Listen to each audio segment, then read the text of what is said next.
નમસ્તે વિદ્યાર્થી મિત્રો, આપ સૌ મિત્રોનું આપણી સૌની સહિયારી યુટ્યુબ ચેનલ મિશન છે કે હાર્દિક સ્વાગત છે।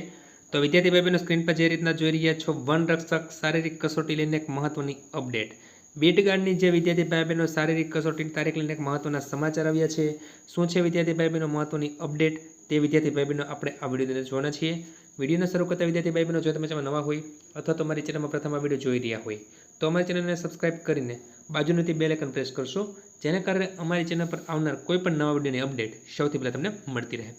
તો વિદ્યાર્થી ભાઈ બહેનો, દીપકભાઈ રાજાણી સાહેબે મહત્વની ટ્વીટ કરીને એક મહત્વની અપડેટ આપેલી છે, જેમાં એવું જણાવવામાં આવેલું છે કે બીટ ગાર્ડની શારીરિક લાયકાત પરીક્ષાનું કાઉન્ટડાઉન શરૂ।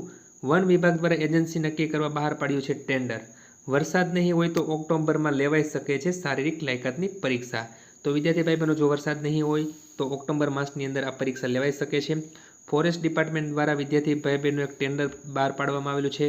ટેન્ડર નોટિસ છે 1/2024-25ની, જેમાં ઓનલાઈન જે ઈ ટેન્ડર છે, invite providing service for physical efficiency test using the આરફિટ technology and physical standard test જે છે પેટ અને પીએસટી યુઝિંગ ડિજિટલ જે છે measurement of Gujarat forest Gujarat જે ગાર્ડ 2024ની જે એક્ઝામ છે વિદ્યાર્થી ભાઈ બહેનો, તે માટેનું ટેન્ડર મંગાવવામાં આવેલું છે, જેમાં એન પ્રોક્યોરની અંદર જઈને તમે વિદ્યાર્થી ભાઈ બહેનો જે આ માટે જે ફોરેસ્ટ ડિપાર્ટમેન્ટની જે પરીક્ષા લેવા માટે જે છે તે વિદ્યાર્થી ભાઈ બહેનો ટેન્ડર પ્રસિદ્ધ કરવામાં આવેલું છે।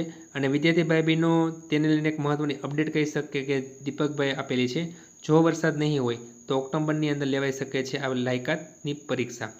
તો વિદ્યાર્થી ભાઈ બહેનો, ફોરેસ્ટની શારીરિક લાયકાતની પરીક્ષા ઓક્ટોબર માસમાં યોજાઈ શકે છે।